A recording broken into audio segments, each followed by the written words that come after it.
The Adventures of Sherlock Holmes. The Adventure of the Three Students. By Sir Arthur Conan Doyle.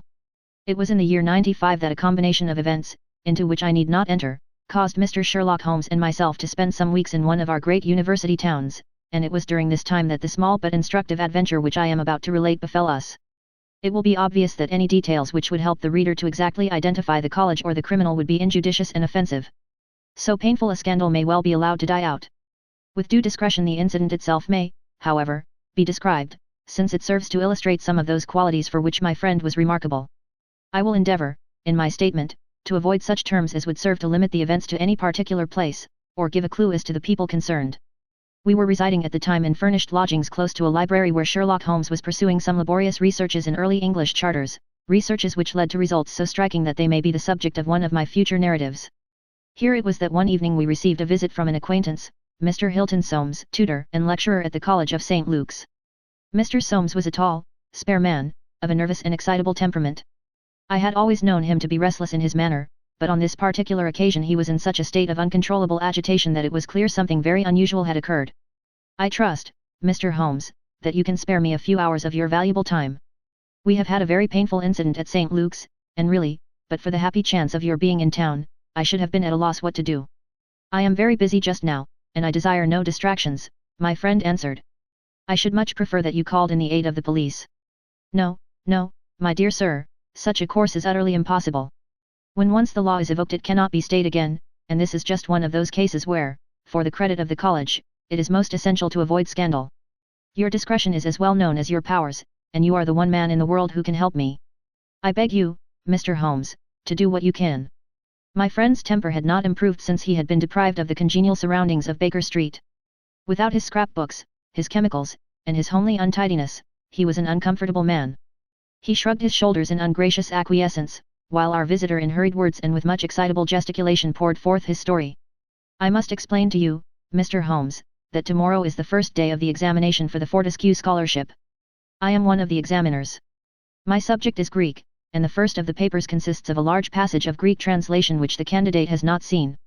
This passage is printed on the examination paper, and it would naturally be an immense advantage if the candidate could prepare it in advance. For this reason, great care is taken to keep the paper secret. Today, about 3 o'clock, the proofs of this paper arrived from the printers. The exercise consists of half a chapter of Thucydides.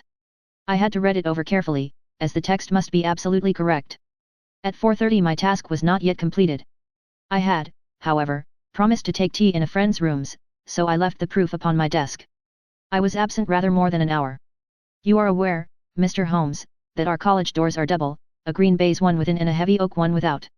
As I approached my outer door, I was amazed to see a key in it. For an instant I imagined that I had left my own there, but on feeling in my pocket I found that it was all right. The only duplicate which existed, so far as I knew, was that which belonged to my servant, Bannister, a man who has looked after my room for 10 years, and whose honesty is absolutely above suspicion. I found that the key was indeed his, that he had entered my room to know if I wanted tea, and that he had very carelessly left the key in the door when he came out. His visit to my room must have been within a very few minutes of my leaving it. His forgetfulness about the key would have mattered little upon any other occasion, but on this one day it has produced the most deplorable consequences. The moment I looked at my table, I was aware that someone had rummaged among my papers. The proof was in 3 long slips. I had left them all together. Now, I found that one of them was lying on the floor, one was on the side table near the window, and the third was where I had left it. Holmes stirred for the first time. "The first page on the floor, the second in the window, the third where you left it," said he. "Exactly, Mr. Holmes. You amaze me. How could you possibly know that? Pray continue your very interesting statement." For an instant I imagined that Bannister had taken the unpardonable liberty of examining my papers. He denied it, however, with the utmost earnestness, and I am convinced that he was speaking the truth. The alternative was that someone passing had observed the key in the door, had known that I was out, and had entered to look at the papers. A large sum of money is at stake, for the scholarship is a very valuable one, and an unscrupulous man might very well run a risk in order to gain an advantage over his fellows. Bannister was very much upset by the incident. He had nearly fainted when we found that the papers had undoubtedly been tampered with. I gave him a little brandy and left him collapsed in a chair, while I made a most careful examination of the room. I soon saw that the intruder had left other traces of his presence besides the rumpled papers. On the table and the window were several shreds from a pencil which had been sharpened. A broken tip of lead was lying there also. Evidently the rascal had copied the paper in a great hurry, had broken his pencil, and had been compelled to put a fresh point to it. Excellent, said Holmes, who was recovering his good humor as his attention became more engrossed by the case. Fortune has been your friend. This was not all. I have a new writing table with a fine surface of red leather. I am prepared to swear, and so is Bannister, that it was smooth and unstained. Now I found a clean cut in it about 3 inches long, not a mere scratch, but a positive cut. Not only this, but on the table I found a small ball of black dough or clay, with specks of something which looks like sawdust in it. I am convinced that these marks were left by the man who rifled the papers. There were no footmarks and no other evidence as to his identity. I was at my wits' ends, when suddenly the happy thought occurred to me that you were in the town, and I came straight round to put the matter into your hands. Do help me, Mr. Holmes. You see my dilemma. Either I must find the man or else the examination must be postponed until fresh papers are prepared, and since this cannot be done without explanation, there will ensue a hideous scandal, which will throw a cloud not only on the college, but on the university. Above all things, I desire to settle the matter quietly and discreetly. I shall be happy to look into it and to give you such advice as I can, said Holmes, rising and putting on his overcoat. The case is not entirely devoid of interest. Had anyone visited you in your room after the papers came to you? Yes, young Doyle at RAS, an Indian student, who lives on the same stair, came in to ask me some particulars about the examination. For which he was entered. Yes. And the papers were on your table. To the best of my belief, they were rolled up. But might be recognized as proofs. Possibly. No one else in your room? No. Did anyone know that these proofs would be there? No one save the printer. Did this man Bannister know? No, certainly not. No one knew. Where is Bannister now? He was very ill, poor fellow. I left him collapsed in the chair. I was in such a hurry to come to you. You left your door open. I locked up the papers first. Then it amounts to this, Mr. Soames, that, unless the Indian student recognized the roll as being proofs, the man who tampered with them came upon them accidentally without knowing that they were there. So it seems to me. Holmes gave an enigmatic smile. Well, said he, let us go round. Not one of your cases, Watson, mental, not physical. All right, come if you want to. Now, Mr. Soames, at your disposal. The sitting room of our client opened by a long, low, latticed window onto the ancient lichen-tinted court of the old college. A Gothic arched door led to a worn stone staircase.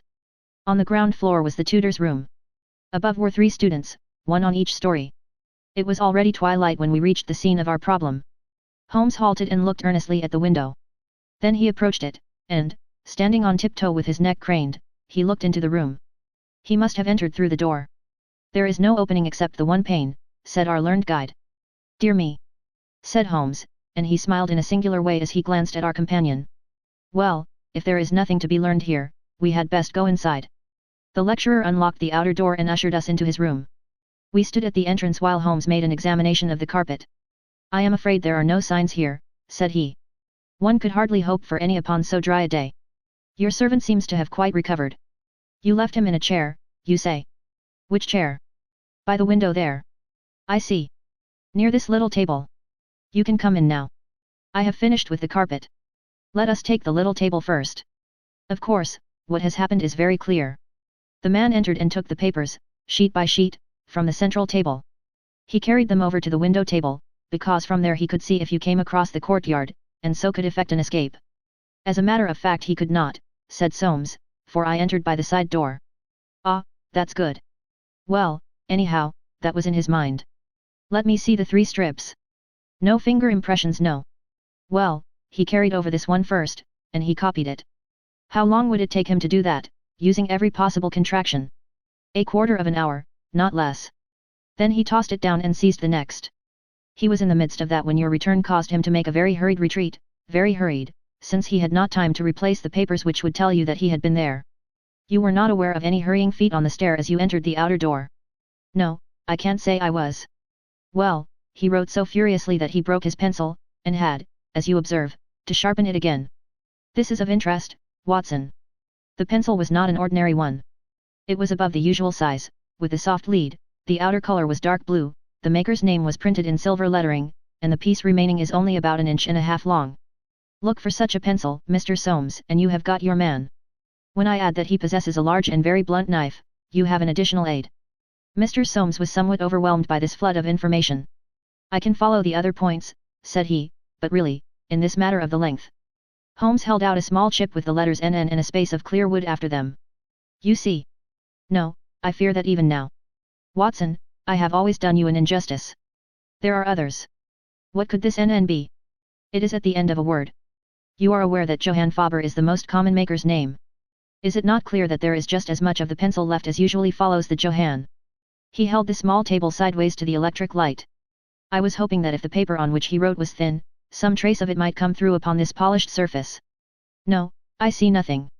I don't think there is anything more to be learned here. Now for the central table. This small pellet is, I presume, the black, doughy mass you spoke of. Roughly pyramidal in shape and hollowed out, I perceive. As you say, there appear to be grains of sawdust in it. Dear me, this is very interesting. And the cut a positive tear, I see. It began with a thin scratch and ended in a jagged hole. I am much indebted to you for directing my attention to this case, Mr. Soames. Where does that door lead to? To my bedroom. Have you been in it since your adventure? No, I came straight away for you. I should like to have a glance round. What a charming, old-fashioned room. Perhaps you will kindly wait a minute, until I have examined the floor. No, I see nothing. What about this curtain? You hang your clothes behind it. If anyone were forced to conceal himself in this room he must do it there, since the bed is too low and the wardrobe too shallow. No one there, I suppose. As Holmes drew the curtain I was aware, from some little rigidity and alertness of his attitude, that he was prepared for an emergency. As a matter of fact, the drawn curtain disclosed nothing but 3 or 4 suits of clothes hanging from a line of pegs. Holmes turned away, and stooped suddenly to the floor. Hello. What's this? Said he. It was a small pyramid of black, putty-like stuff, exactly like the one upon the table of the study. Holmes held it out on his open palm in the glare of the electric light. Your visitor seems to have left traces in your bedroom as well as in your sitting room, Mr. Soames. What could he have wanted there? I think it is clear enough. You came back by an unexpected way, and so he had no warning until you were at the very door. What could he do?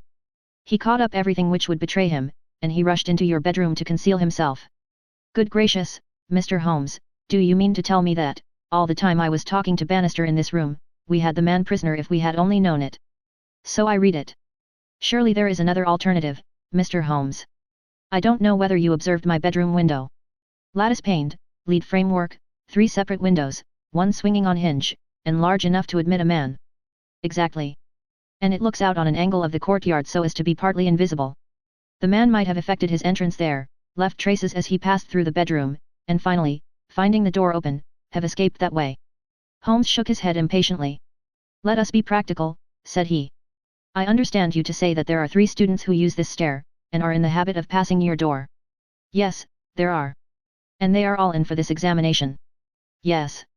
Have you any reason to suspect any one of them more than the others? Soames hesitated. It is a very delicate question, said he. One hardly likes to throw suspicion where there are no proofs. Let us hear the suspicions. I will look after the proofs. I will tell you, then, in a few words the character of the 3 men who inhabit these rooms. The lower of the 3 is Gilchrist, a fine scholar and athlete, plays in the rugby team and the cricket team for the college, and got his blue for the hurdles and the long jump. He is a fine, manly fellow. His father was the notorious Sir Jabez Gilchrist, who ruined himself on the turf. My scholar has been left very poor, but he is hard-working and industrious. He will do well. The second floor is inhabited by Doyle Ras, the Indian. He is a quiet, inscrutable fellow, as most of those Indians are. He is well up in his work, though his Greek is his weak subject. He is steady and methodical. The top floor belongs to Miles Maclaren.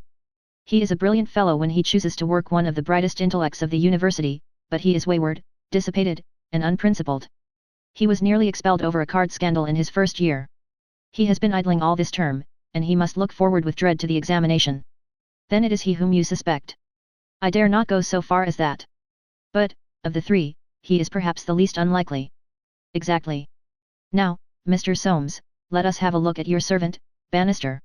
He was a little, white-faced, clean-shaven, grizzly-haired fellow of 50. He was still suffering from this sudden disturbance of the quiet routine of his life. His plump face was twitching with his nervousness, and his fingers could not keep still. We are investigating this unhappy business, Bannister, said his master. Yes, sir. I understand, said Holmes, that you left your key in the door. Yes, sir. Was it not very extraordinary that you should do this on the very day when there were these papers inside? It was most unfortunate, sir. But I have occasionally done the same thing at other times. When did you enter the room? It was about 4:30. That is Mr. Soames' tea time. How long did you stay? When I saw that he was absent, I withdrew at once. Did you look at these papers on the table? No, sir, certainly not. How came you to leave the key in the door? I had the tea tray in my hand.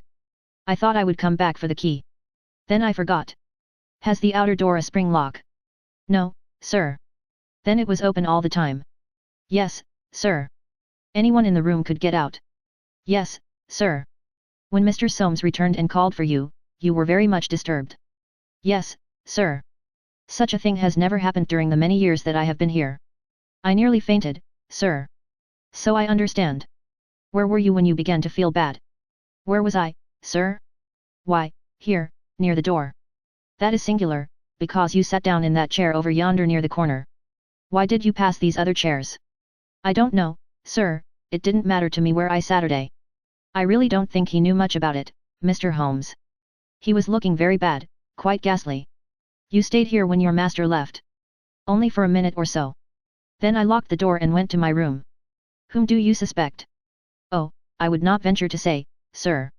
I don't believe there is any gentleman in this university who is capable of profiting by such an action. No, sir, I'll not believe it. Thank you, that will do, said Holmes. Oh, one more word. You have not mentioned to any of the three gentlemen whom you attend that anything is amiss. No, sir, not a word. You haven't seen any of them. No, sir. Very good. Now, Mr. Soames, we will take a walk in the quadrangle, if you please. 3 yellow squares of light shone above us in the gathering gloom. Your 3 birds are all in their nests, said Holmes, looking up. Hello. What's that? One of them seems restless enough. It was the Indian, whose dark silhouette appeared suddenly upon his blind. He was pacing swiftly up and down his room. I should like to have a peep at each of them, said Holmes. Is it possible? No difficulty in the world, Soames answered. This set of rooms is quite the oldest in the college, and it is not unusual for visitors to go over them. Come along, and I will personally conduct you.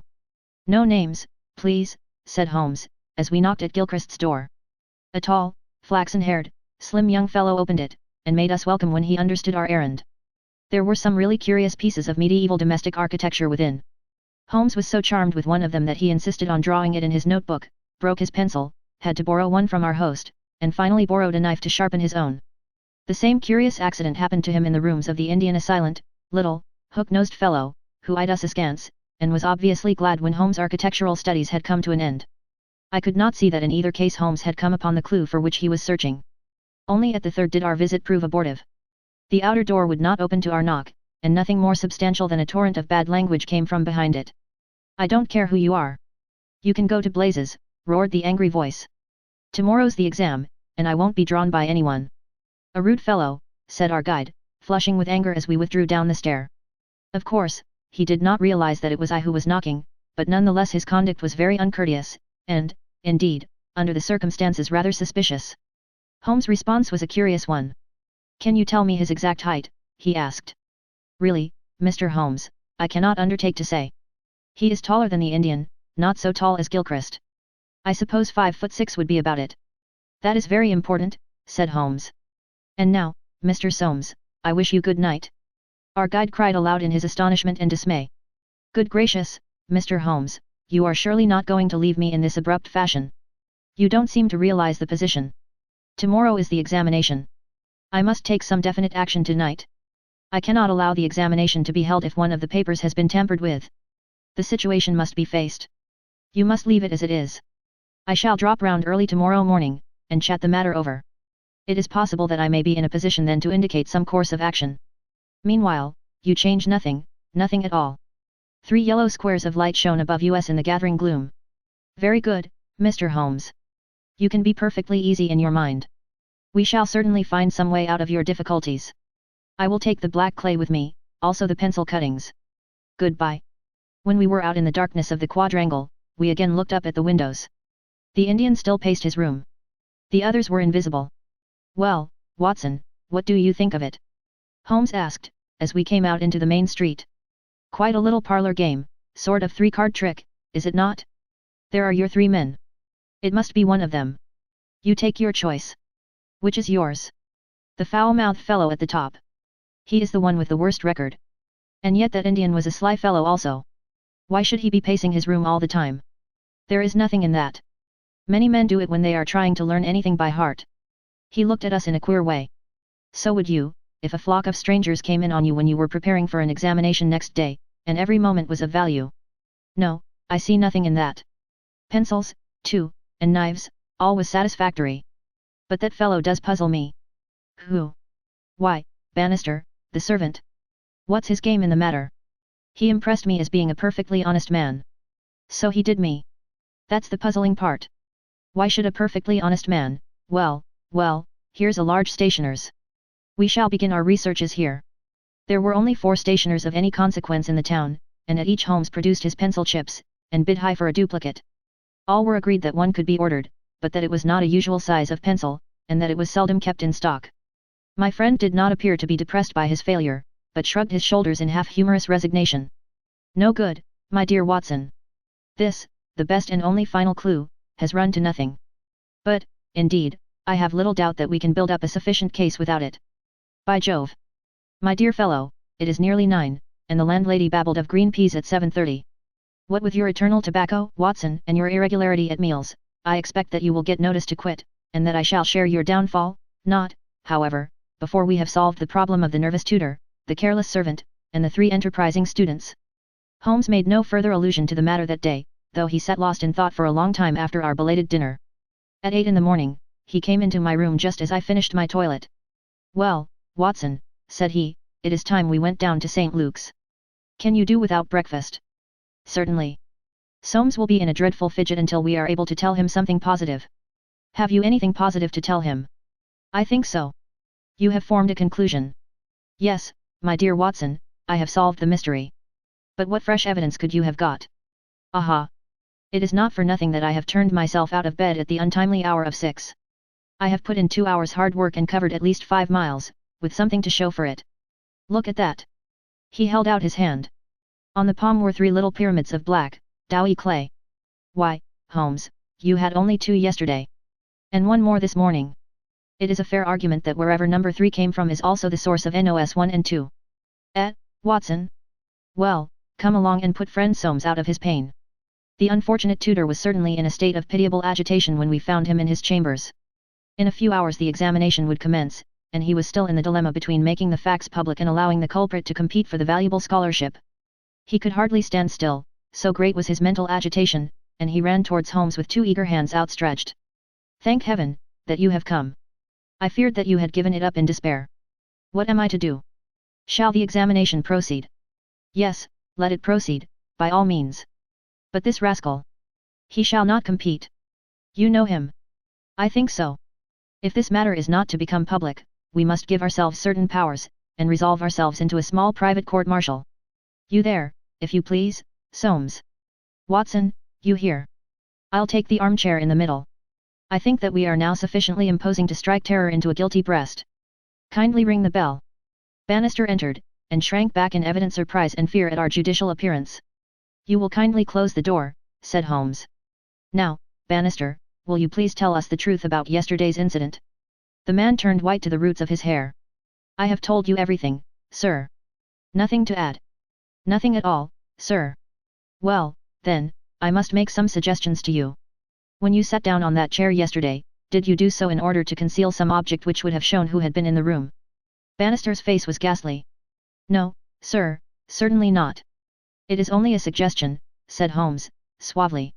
I frankly admit that I am unable to prove it.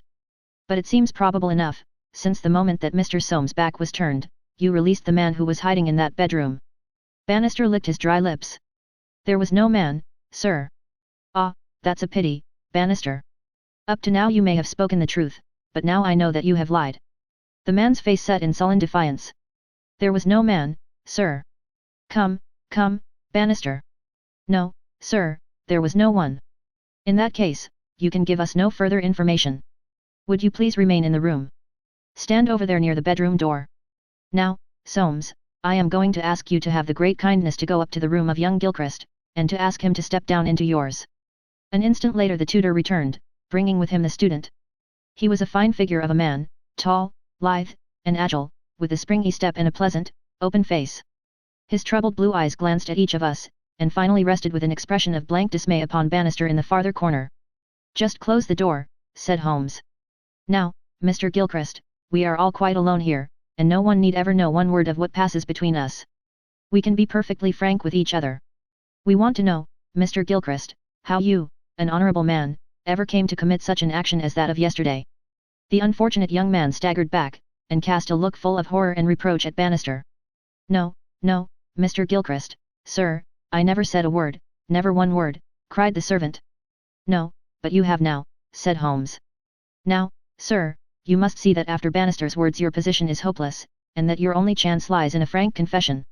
For a moment Gilchrist, with upraised hand, tried to control his writhing features. The next he had thrown himself on his knees beside the table, and burying his face in his hands, he had burst into a storm of passionate sobbing. "Come, come," said Holmes, kindly, "it is human to err, and at least no one can accuse you of being a callous criminal. Perhaps it would be easier for you if I were to tell Mr. Soames what occurred, and you can check me where I am wrong. Shall I do so?" "Well, well, don't trouble to answer. Listen, and see that I do you no injustice. From the moment, Mr. Soames, that you said to me that no one, not even Bannister, could have told that the papers were in your room, the case began to take a definite shape in my mind. The printer one could, of course, dismiss. He could examine the papers in his own office. The Indian I also thought nothing of. If the proofs were in roll, he could not possibly know what they were. On the other hand, it seemed an unthinkable coincidence that a man should dare to enter the room, and that by chance on that very day the papers were on the table. I dismissed that. The man who entered knew that the papers were there. How did he know? When I approached your room, I examined the window. You amused me by supposing that I was contemplating the possibility of someone having in broad daylight, under the eyes of all these opposite rooms, forced himself through it. Such an idea was absurd. I was measuring how tall a man would need to be in order to see, as he passed, what papers were on the central table. I am 6 feet high, and I could do it with an effort. No one less than that would have a chance. Already you see I had reason to think that, if one of your 3 students was a man of unusual height, he was the most worth watching of the 3. I entered, and I took you into my confidence as to the suggestions of the side table. Of the center table I could make nothing, until in your description of Gilchrist you mentioned that he was a long-distance jumper. Then the whole thing came to me in an instant, and I only needed certain corroborative proofs, which I speedily obtained. What happened was this. This young fellow had employed his afternoon at the athletic grounds, where he had been practicing the jump. He returned carrying his jumping shoes, which are provided, as you are aware, with several sharp spikes. As he passed your window he saw, by means of his great height, these proofs upon your table, and conjectured what they were. No harm would have been done had it not been that, as he passed your door, he perceived the key which had been left by the carelessness of your servant. A sudden impulse came over him to enter, and see if they were indeed the proofs. It was not a dangerous exploit, for he could always pretend that he had simply looked in to ask a question. Well, when he saw that they were indeed the proofs, it was then that he yielded to temptation. He put his shoes on the table. What was it you put on that chair near the window? Gloves, said the young man. Holmes looked triumphantly at Bannister. He put his gloves on the chair, and he took the proofs, sheet by sheet, to copy them. He thought the tutor must return by the main gate, and that he would see him. As we know, he came back by the side gate. Suddenly he heard him at the very door. There was no possible escape. He forgot his gloves, but he caught up his shoes and darted into the bedroom. You observe that the scratch on that table is slight at one side, but deepens in the direction of the bedroom door. That in itself is enough to show us that the shoe had been drawn in that direction, and that the culprit had taken refuge there.